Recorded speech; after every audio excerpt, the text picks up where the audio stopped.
What's going on, guys? Welcome back to another video. I'm Matt over at DSR, and today you can tell we are obviously back at Branson's in Yeovil, and on the Yamaha side we have got the Tenere 700 for 2024 up on the demo review today. Now, if you don't know, I do own that, the BMW GSA 1250. For this year, I had the Dunlop Trail Max Raids put on, and as you can tell, they are very aggressive for a decent bit of off-roading. It's September and I've been off-road once, maybe twice, so that leads me to questioning, is it worth getting a bike like this with the stock tyres, which are the Scorpion Rally STRs? Again, knobbly, a little bit aggressive. Is it worth getting a bike like this with tyres like this in the UK and potentially not taking it off-road very often? How does this handle on the roads as your normal on-the-road bike? Unfortunately, due to insurance reasons, obviously we can't take this off-road. So I want to know, if I bought this, would I be happy with it on-road for, let's face it, 80–90% of my riding every year? Let me tell you right now, this thing is tall, 875mm. I'm 6'1", with shoes on, and I'm still on tiptoes both sides. Oh, we've already got a loosey-goosey mirror. Let's pull over, see if I can tighten it up by hand. That'll do. That'll do, donkey. I've ridden the Ducati Desert X with a Scorpion Rally SCR tyres, and that was in the summer, and pushing that thing, you couldn't tell you're on a tyre with such a kind of knobbly profile. Now, I can't remember if they're like a 50/50 tyre or a 70/30 tyre, but let's face it, they are more aggressive than your everyday road tyre. Let's start off at the heart of this bike, which is the engine. We've got a 690cc parallel engine, 72 brake horsepower and 68 Nm of torque. Now, of course, those aren't massive numbers, but end of the day, it ain't a massive engine. But is it enough to get you around town, have some fun on the back roads, and reference the off-road? Remember, if you're looking for that, this ain't going to be that video. Go find someone else's video, and I'm sure there's plenty of videos of them smashing this thing off-road. Stationary, I can go flat-footed to one side as long as I've got the other side on the brake. So this is tall bike. If you are slightly vertically challenged, you may want to jump on one of these at a dealership just to see if you can even get your feet down. So honestly, if Zoe was on this, her little feet would be dangling away. It is what it is. Like a little moped learner crew.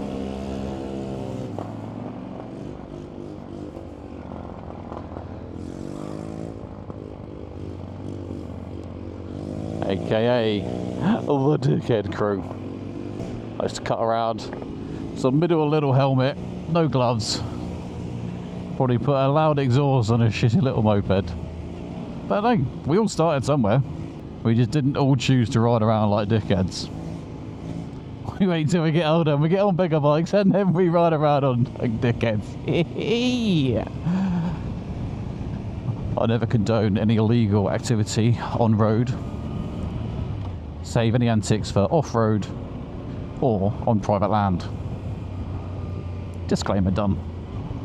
They seem to be following, whether they're following me or they just happen to come the same way. No quick shifter, so you are going to bang gears manually.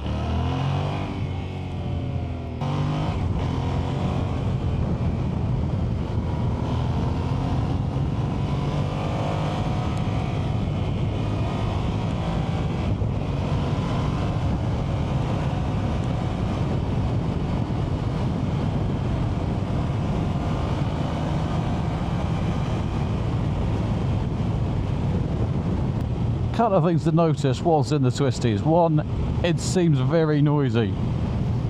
The wind is hitting me kind of at the top of the helmet, but it's coming round because it's quite a skinny screen. It definitely comes around and hits you, so it does get quite noisy on the old helmet. Let's turn around quick. Good turning circle.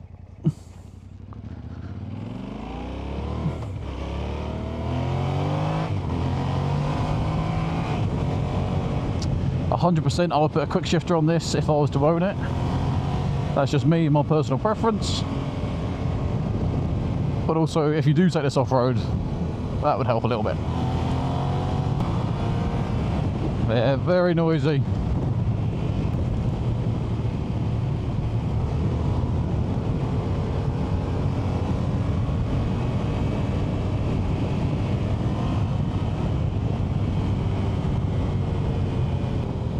The tyre profile definitely helps with that kind of flickability, even with it being the knobbly version. There's not too many vibrations coming through the tyres. It doesn't dip in or lose its grip or lose its stance in the corners. Now I wonder if this has a assist and slipper clutch. Now I know Zoe's what, 21, 22 MT-07 does not, and it makes downshifting when you are spirited riding quite difficult. The rear wheel sometimes locks up on hers, and this kind of feels the same when you are spirited and you're banging down the gears. It kind of jerks you forward. It bites onto that gear quite strongly. So yeah, just wondering if it's got assist and slipper clutch, because they always help. Now if you want, the accelerating can be aggressive, or you can do it nice and gentle. The throttle response is actually really easy to manage. Picks up nicely. The engine casing just there, hopefully you can see it, if not I'll show you when we're pulled over, is hitting the inside of my calf. Can be quick off the line if you want it to be. I must say I am actually a fan of the vertical screen. Didn't think I was going to be. There is two different themes for it. I think it's like street or sport, and then adventure, explorer, something like that. We'll have a little look when we pull over. But it is a very simple screen, and the menu is very simple as well. Cockpit, the seating kind of triangle area. My feet are actually in a very nice comfortable position, so my knees aren't very bent, which means I could do some distance on this bike. The cockpit, as in the handlebars, does feel quite far away. Like I said, I'm not a small bloke, but they are kind of, my arms are definitely outright. Do get some vibrations through the foot pegs, but if you whack it into the top gear, it's not too bad. That's only when you're in the lower gear having a little bit of fun, you know what I mean? Yeah, you need to be just careful on those downshifts and don't just bang that clutch out.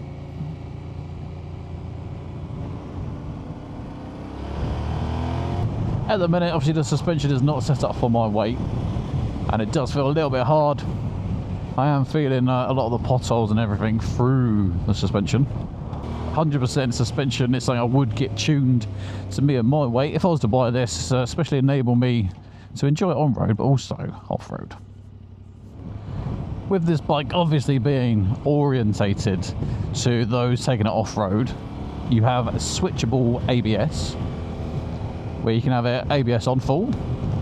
You can change it to ABS just on the front or ABS fully off. At the front right hand side, just below the TFT screen there, we do have a USB charging point as well. Something nice to see, because then you can have your sat nav or your phone on this crossbar mount just above the TFT and charge it whilst you're on the go. While standing, actually the handlebars are a really nice position. They're not too far down, so I'm not kind of bent trying to hold on to them. They're in a nice position. The tank is really long and skinny, kind of between your legs. So that means you can get right up onto it. Oh yes. And here it is then in all its glory. And like I said, tiptoes both sides, not for the faint-hearted short rider. Hey. Now this bike is going to set you back £10,116. With the Tenere 700, there's about 5 different ones. So the base one, the standard 700, like I said, £10,116, and then the most expensive Tenere 700. It's kind of come in at £13,200. So all the others are going to be dotted around between that price bracket. In no particular order then, obviously you've got the standard. You have the World Rally, you've got the World Raid, the Rally Edition, the Explore and the Extreme. And the World Rally is that most expensive top tier, so 13,200. What I like is the base model is there's no thrills, there's no expensive suspension on it, no extra electronics or anything else. But then if you want to spend a little bit more, you are going to definitely do some off-road or a lot of off-road or some extreme hardcore off-road. You can then go up in the tier of the 700s and you can get the ones with the plush suspension and all the other bits and bobs. Looking at the bike itself then, it does have a very kind of a flat profile seat. It does have a two-part, two-partition seat. With it being flat, it's going to enable you to move around whilst doing off-road.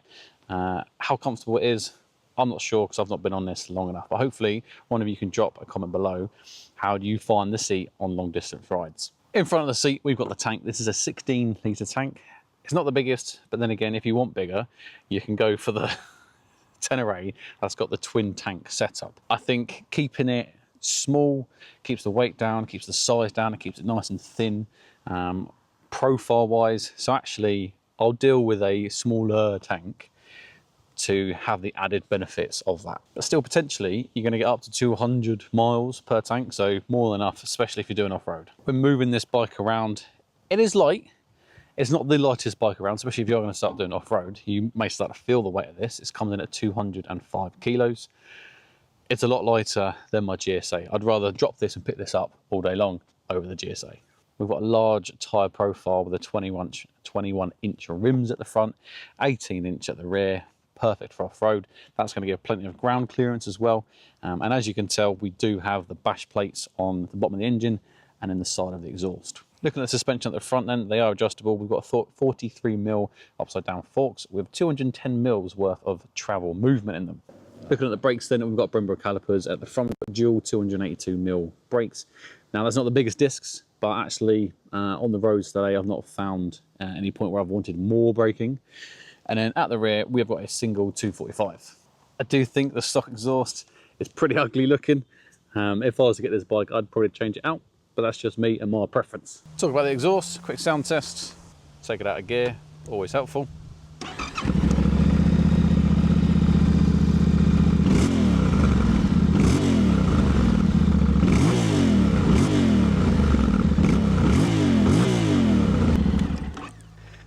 I think it sounds a little bit tinny and a little bit raspy. So again, yeah, if I was owning this bike, I'd whack a can on, just kind of open it up a little bit and liven it up. Let me know in the comments box below, does this 700 satisfy your needs for a road bike for the majority of the time to give you that flexibility to taking it off-road? Or are you looking for something more road bias, or the opposite, more off-road bias? Like I said at the start, it doesn't have huge numbers for brake horsepower and torque, which it doesn't really hinder it on the road. It still goes, it still shifts, which is, let's face it, is the main point, isn't it?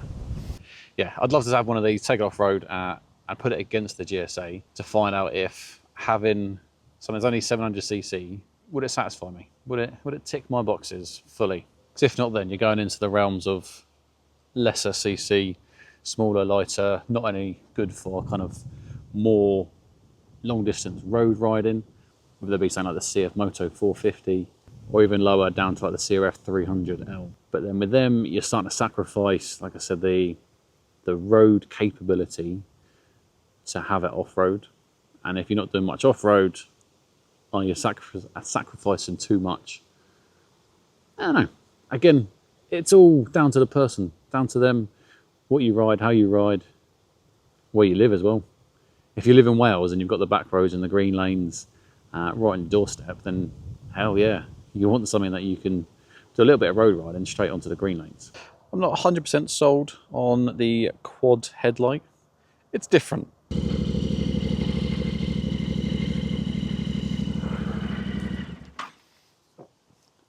Yeah, and is it one of those faces that only a mother could love?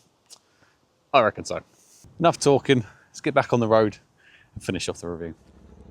Is this bike going to turn heads? when you pull up somewhere? No, probably not. Does that mean I have less fun on this over the M209 SP? No, it doesn't. The screen is fixed, as in the windshield. So when you are getting a lot of that wind on you, unless you buy an aftermarket screen, there's nothing you can do about it. But the handling and the flickability, it handles really nicely. That's one thing that definitely surprises me with these Pirellis and same with the Dunlops that I've got on the GSA, is actually how well they perform as a street tyre, as a road tyre. Yeah, they've got obviously the great capabilities of being off-road, and some people say that these may not be any good in, I don't know, sand or deep mud, things like that, but and if you're going on things like that, like a hard-packed lane, especially down like Salisbury, something like that, where there's a lot of hard-packed lanes, I mean, the summer, if you go in the winter, it's just wet. But this is where those tyres excel, and they're good on road. So I could ride an hour to Salisbury, ride around all day on the hard-packed lanes, have some fun, jump back on the road and come home. And I can do that in comfort.